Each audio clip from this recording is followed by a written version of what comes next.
Hi, this is Dennis with Second Chance Tackle. One of our channel viewers, Dave, who I service some reels for, he just dropped off a reel, said I could give this reel a second chance and give it to somebody who might be deserving of using it. This is a Noris Shakespeare 2016, and well, it's got a couple of issues. The bail isn't holding, doesn't spring back very well. We're not quite sure what's going on there. And well, it's got a lot of dirt and grease and grime. Not sure where it's been or how long it's been there. Lots of dirt and grease and the like.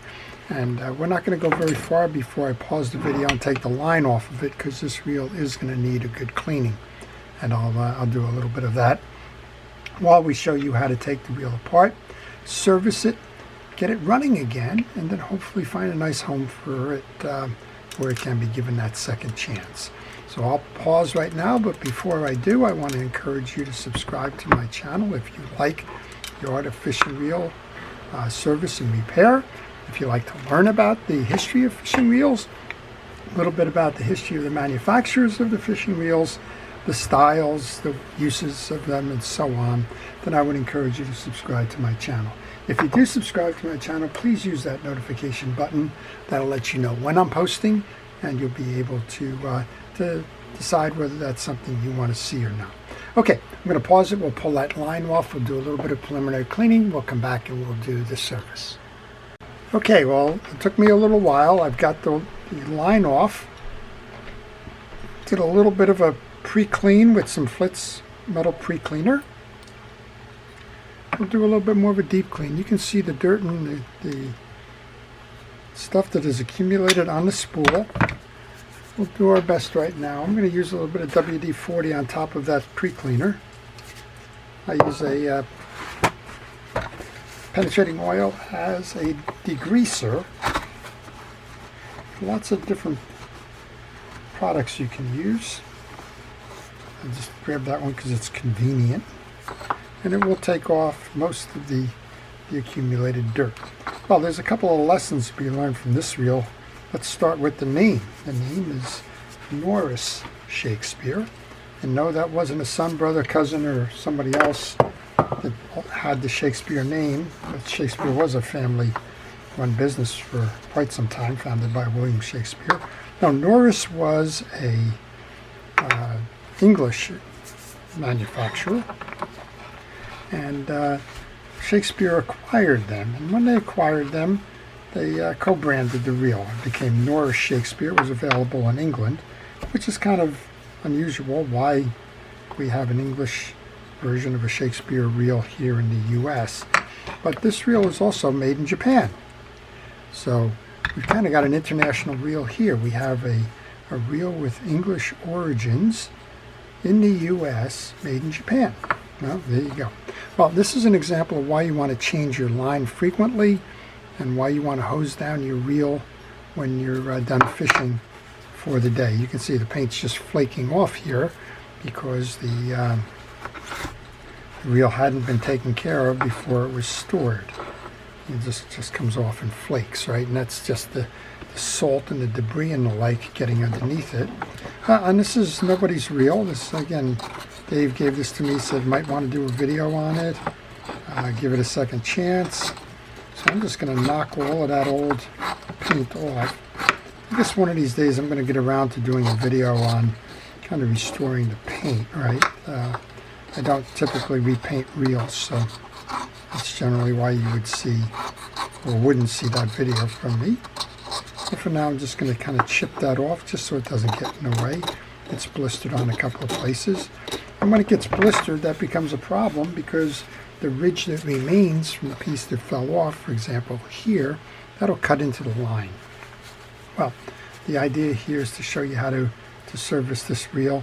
It'll take a little bit of time to go knock the rest of that paint off. So I'm just going to leave that for now. Just clean the bottom of the spool. The spool has the old pipe cleaner kind of water guard for the last part of it. And it had an older line underneath that. The line clearly had not been changed in quite some time. Okay, we got a couple of issues going here. We have an issue with the bail. You can see how dirty this reel is. That's probably a good reason why the bail is not working very well. So what I'm going to do here, I'm going to go ahead and spray the inside of this bowl. Try to do a little bit more cleanup here before we start taking the reel apart. We're going to have to move this bowl, get underneath the reel, but if I can get some of the junk out of here while I'm just kind of open up here, I'll do that. So much of reel repair is all about taking the reel apart, getting it cleaned up, servicing it, and getting it back out there again. One of the things I noticed is the bail's not tripping very well. It's probably not all that difficult to see why it is not tripping that well. We've got all kinds of junk and debris in here. We do have the springs, so that all says that should be working well. I'm going to spray this down. Again, we're going to let that penetrating oil try and do something here. See when we bring it around. Well, we just got it to trip that time. Sometimes it's just as simple as penetrating oil and you've got a functional bail again, right? Look at that, just like that. All right, let's take this reel apart. We'll see how it's made inside. We'll show you how to service this. And it's a good time to tell you if you have any questions on fishing reels.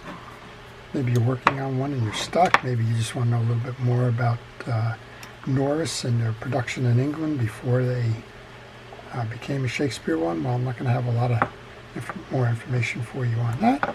I know you can still find Noris reels. Maybe you want to know a little bit about when you would use a reel like this, when it was made, or just any question in general. It doesn't have to be about this reel. Maybe you're working on one and you're stuck. I'll try to get you unstuck, and we'll see what we can do. A fellow just sent me pictures in the email. Say I just found this old picture of the reels that my grandfather fished with. Can you tell me what they are? Give it a good shot. All right, inside it's, well, a mess, but it does give us an indication of what's going on here.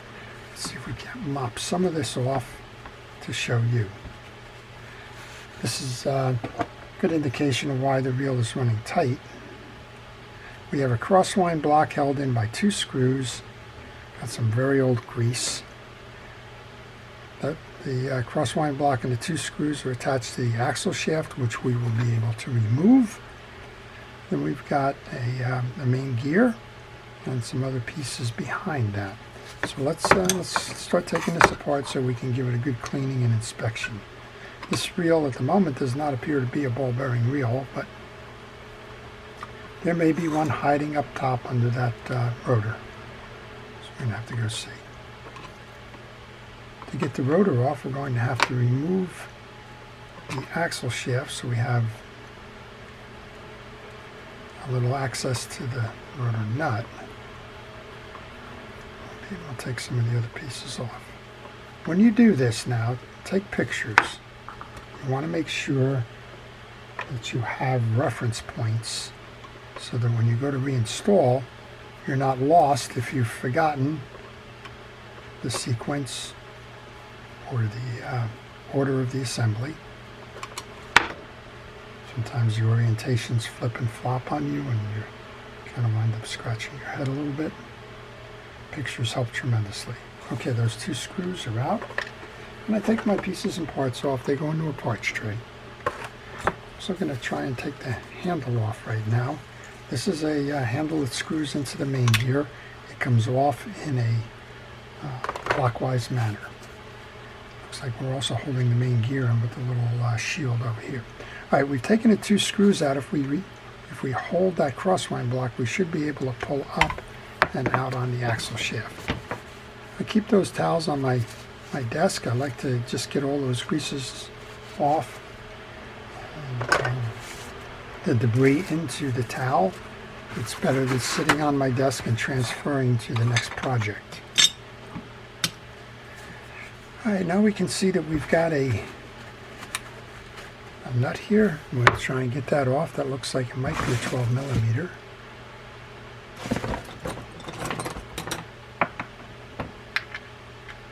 It is. And let's see if we get lucky and figure out the direction that nut comes off. All right, so this is a reverse threaded nut. That means that what would normally be tightening, turning it clockwise, is actually the way to remove the nut. And now we can remove that ball. Easier said than done some days. But we will get it. We always do. Just keep pulling up on it.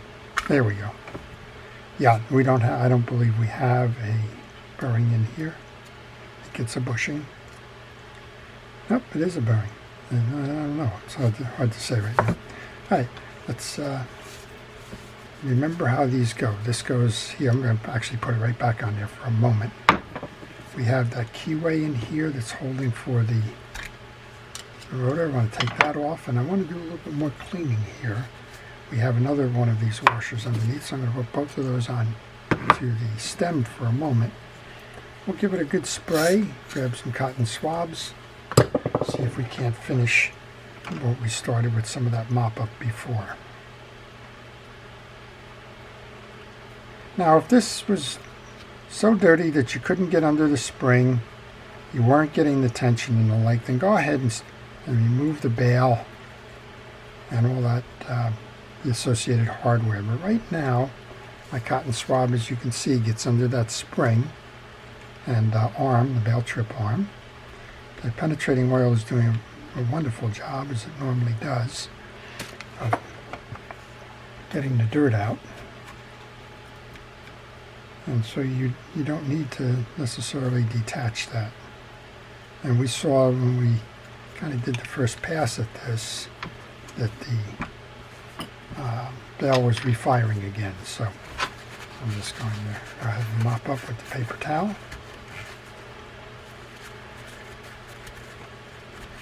And this is going to make some youngster happy somewhere. I was telling Dave I belong to a couple of fishing clubs locally, and one of the things we do is we do fishing derbies, and we do these things, take kids fishing, teach a kid to fish, those sorts of things. And so we maintain a set of rods and reels and a tackle, so that when we do these, no kid is left out if he doesn't have a rod or a reel or has never been fishing before. We're happy to provide them with the tackle we kind of keep in inventory. So I think that's where this one's going to be destined. We'll get this one cleaned up, and we'll put it aside for some child that we're going to show how to enjoy fishing. All right, well, that's a pretty good cleanup there given where we were. We got a little bit of dirt here. I'm trying to find out if this is the spring side. I don't think this is the spring side, so I'm going to go ahead and take this off. Can always be surprised. One of the things I noticed is there's a lot of tension in this wire, which means it's pretty bent. Yeah, this is not the spring side, so we want to go ahead and just get that stuff that's off the arm here, get that cleaned off. It's a little bit of rust. Gives you a little bit of an idea what's going on here. That's metal plating, and just like we saw on the bowl, there's flaking going on. When you get a bail like this, it's not going to fire optimally because it's got tension on it when you pull it in. This is because it's been bent. What's the solution? You know, just rebending it. It's a wire, so just pull it in, kind of give it some tension, and eventually you're going to get it to the point where it's just going to rest on the stud. We're getting close. It'll rest on the stud the way it should without any tension, just like that. Okay, with that sitting the way it should, let's go ahead and put that nut back on. Before I do that, I think I want to just put a little oil in this piece. It'll help it ride on the stud. Go ahead and grab the screw, put that back in.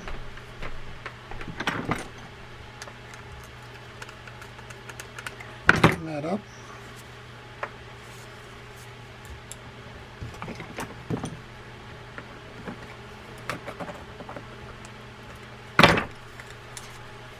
Give it a trip, see if it fires. It fires nicely. We got the mouse trap now, just like that. Okay, that's done. Let's go pay attention now to the gear side. Got a couple of things going on here. looks like this comes down. So we got a bushing, I believe. We're going to remove our crosswind block. Wow, that's glued in there. Okay, let's pull that crosswind block. Oh, silly putty there. Wow, look at all of that grease. Wow. Okay, we also want to pull out our pinion gear at this point. I think we just push that down, pull it through. Those two washers fell off when I just pulled that rotor before, so they're in my tray. This one's got a lot of cleanup here. That's some of the things that happen with older reels. We've got this little guard here. Let's take that off. And we'll take the other one off. So updating these reels, the move to send reels over to Japan for manufacture was really a 1970s thing. So I guess we'll say this reel is from there. It's got a metal case still, so it's early, before they started making graphite and plastic cases. This stuff is almost like silly putty here. Let me pull this up. Now here's an interesting thing. You want to always note these pieces when you take them off, so that you know how to put them back in when it's that time. One of the things I noticed on this is the hole on the bottom is offset. So this is the top, this is the bottom, and this is the face. Otherwise you won't line up with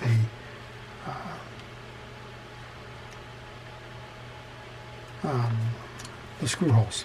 Alright, I'm going to just turn and make sure that I have that in the off position. Now we'll push that main gear through, bring it out. And we've got two things to do here. We've got to clean the case. I'm going to use that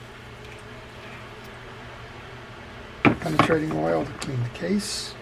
Let it sit there for a moment, do its thing. Clean the main gear. There's a whole bunch of grease on that. This may be a candidate for one of the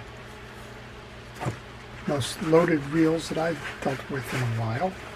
It's maybe a 4 or 5 paper towel kind of a thing, right? I'm going to decide here how that's all been, and then just load it in.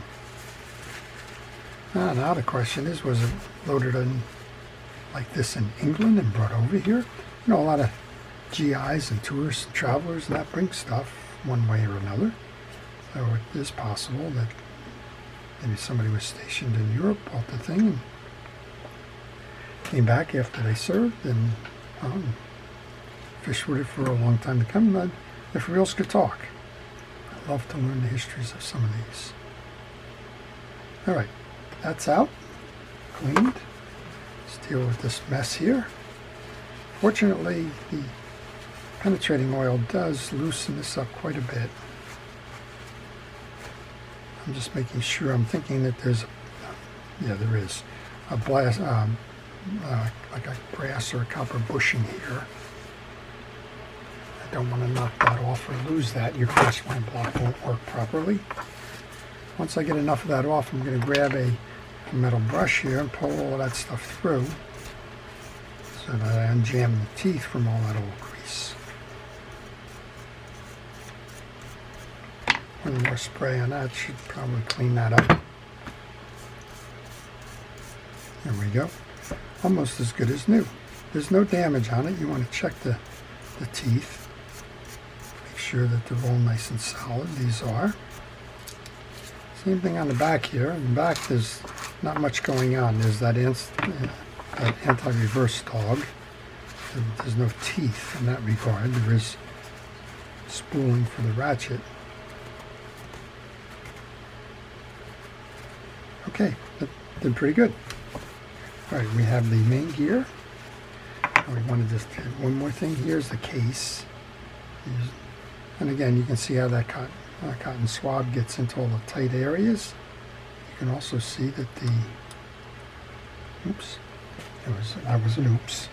There's a washer that I don't want to lose when I go to put them in. There's two hiding in the grease. When I go to put that pinion gear back in, I certainly want those back in there. Put the case on this side. And I'm not quite sure which Japanese manufacturer made these. I know Omori made a lot of the reels for Shakespeare and others. But there's 7 or 8 or 10 that were pretty much, well, they called them trade reels. They were contract manufacturers, made them for others. And various brands, and a lot of the times the case designs and everything internally were exactly the same. And the only thing that changed was the name on the plate. Okay, that looks pretty good. One more quick little wipe down with the towel. I'm happy with what I see. What I want to do now is I want to get oil onto this anti-reverse dog. Make sure that that trips nice and easily, and that it springs nicely when it's in action. So I imagine we're going to get a nice little tick, tick, tick, tick, tick when we go ahead and reinstall. Alright, set that to the off position. Let's grab that main gear. Let's start the reassembly. I use fishing reel grease. I use Penn Precision reel grease. Interestingly enough, Penn now owns the Shakespeare brand. Actually, Pure Fishing owns both the Penn and the Shakespeare and a whole bunch of other brands. Abu and Mitchell and Finor, and the list just keeps growing. Pfluger, Mitchell, and others. Right, there is a washer in the back here that, just like the one on the pinion gear, kind of sat in the case. Make sure that goes back in there. And one of the things you might want to do before you go any further is take that handle and put it back on. That's going to hold the main gear in place. And holding the main gear in place is important because when we go to set the pinion gear, we have to have this pulled in nice and tight. And remember that we have this little shield. That shield can actually go in now. And the 2 screws, so let's go put that in.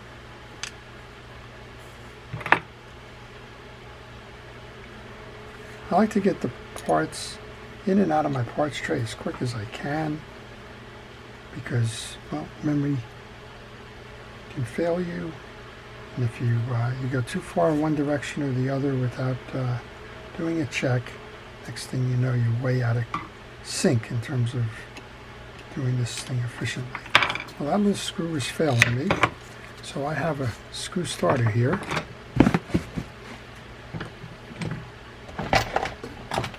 I'm just going to use that. It's a split screwdriver. It enables you to wedge in. That makes it a whole lot easier than me dancing around with that thing. I never finished tightening that screw with this. I use it to start it. It is a double blade, and if you do try to use that double blade as a to turn it to the end, you may push it out. So I just get it started, and then I'll go back to a traditional screwdriver to do the finishing of that.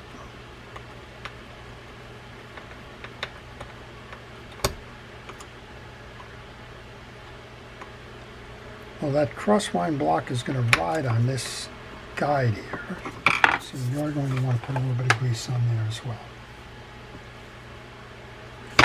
Okay, to install your pinion gear, that stud needs to be in a down position. You want to do the same thing with your pinion gear that you did with your main gear. You want to make sure that all those teeth are clean and that you've inspected them to make sure that there isn't any breakage, bends or otherwise. This one's good. In this case, because of the way that the axle shaft came out, take a cotton swab and run it through the gear as well to get any dirt that might be in there. And what we can do now is we can put some nice grease onto that. And put it on the shaft where it's going to go through the housing. And we know that these 2 pieces come underneath here, like that. And now we can bring the washer in. If you try to put the pinion gear in without setting those washers first, a lot of times it'll jam on the teeth of the main gear and you won't be able to do that. There were the 2 washers that went on top of that now. Then the bowl goes on. Before that bowl goes on, I did notice that I have a lot of dirt on the shoulder here, so let's try and clean that off. I have a little kitchen scrubby that's got rod and reel cleaner on it, so that'll help there. Alright, we want to set the bowl on. Find the 2 sides of the shaft that are flat. Get that key on. And then align the rotor and the bowl and the key together.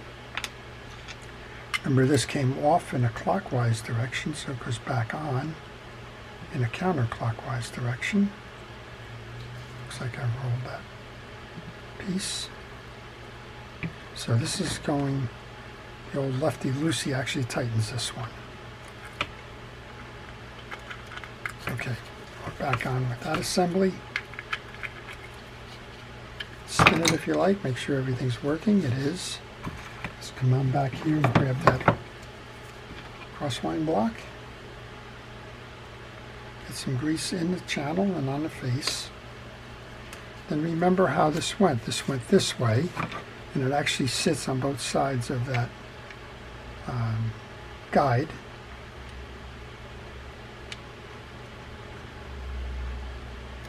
Just like that. And then grab your axle shaft, a little bit of grease on this one.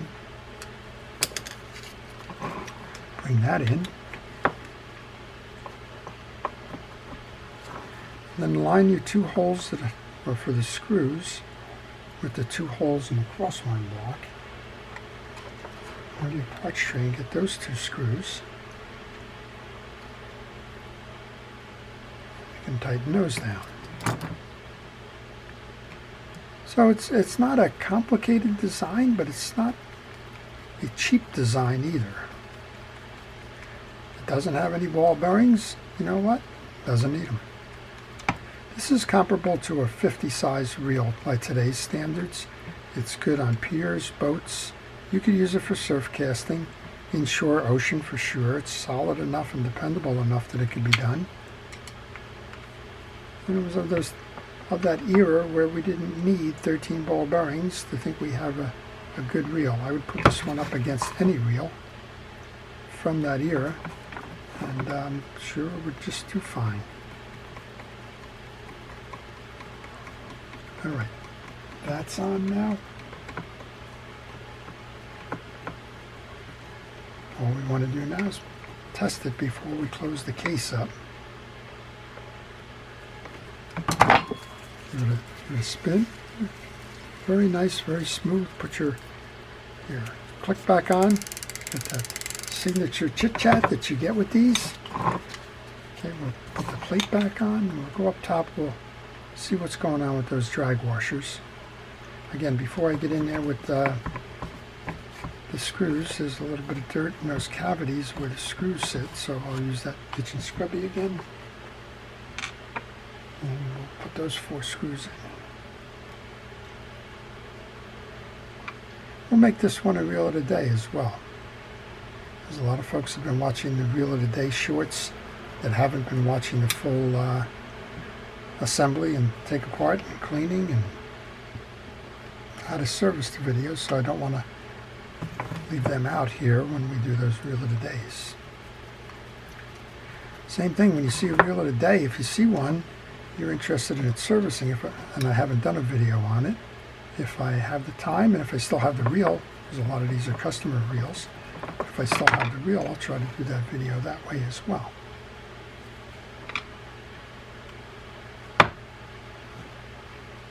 Okay, got that.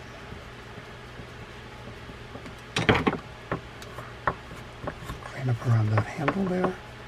There's ages of stories in that dirt there. Guess I would like to know a little bit more of. This is another one that's got the rough blistering of that metal work on it. You can run a knife against there or whatever if you like.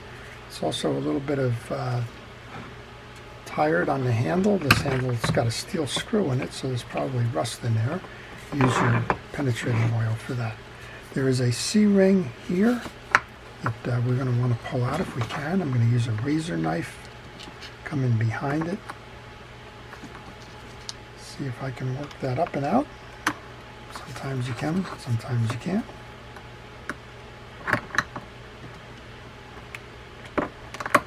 Yep, we'll get it. Then hold it, because this is a clip that can fly. I just thought it was flying there, actually. And then let's take a look at what we have for drag washers here and see if there's any service or maintenance required on it. You want to clean the cavity out just like you cleaned everything else on the reel. Make sure that any dirts or salts or the like are out of that. We have a couple of hard washers. This one's stuck, which means that the drag wasn't working very well here. I'm going to use that same razor knife to gingerly just use it as a wedge so that you can pull that off and reuse that washer, because chances are you won't be able to do that again. These appear to be some kind of fabric washers, so what we're going to do with that is we'll put a little bit of grease on there. It should be porous. That should enable us to lubricate it, keep it from sticking to the assembly. Trying to be careful with this. It's stuck on both of them. There we go. We got it off. All right, so the first one, we have 3 and 3, which is kind of a generic fit to these. I'm going to take some drag washer grease. Funny, grease everywhere but where it should be. Grease these 2 that have been sticking. The other one's plastic. Plastic doesn't absorb, so you don't need to do anything with that. These 2 are the bottom ones. So the first one in is a metallic one. I'm sorry, the thicker leather type one. Then we have the metallic. And we have the second one. Doesn't hurt if you put a little bit too much grease in there. Then the middle one is the eared washer. It's got the 2 points on it and a circle in the middle. They fit in the grooves of the spool. The top one was a plastic one. That doesn't get anything. Then that, and then we go back in and we put this back together. You might notice on this clip that there's one side that has an angular side. That's where you can grip it with the knife or the screwdriver or whatever you might choose to use to kind of pry this out. Get this started in that groove. Walk it around as best you can. These are a little bit hard sometimes to put in, so use a screwdriver to help you. They're a little bit hard and a little bit awkward, but eventually you will get it just like that. We'll take the greases, get those off the bench for a moment. Next thing up then is to put that on the reel. You want to make sure that you get this seated properly.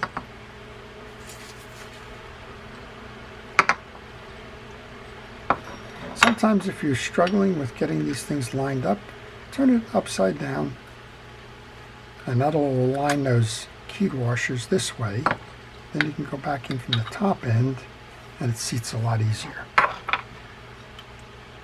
Let's put this little star adjuster or drag adjuster washer back on. And what have we done? We've taken the reel completely apart. We found out it was a total mess and grease, lots of dirt, debris from however it was stored somewhere. It affected the bowl, it affected the bail, and what we didn't do is kind of hit this side with some penetrating oil where the spring is located. And let's do a little cleanup there. I just noticed there's a little bit more hanging out there.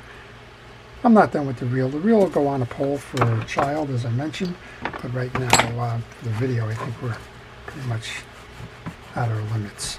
All right, cleaned it all up, took all the old grease off, re-greased it, checked everything. It looks good mechanically. Let's give it a test. Oh, look at that. What a nice, easy, free-spooling, non-ball bearing reel.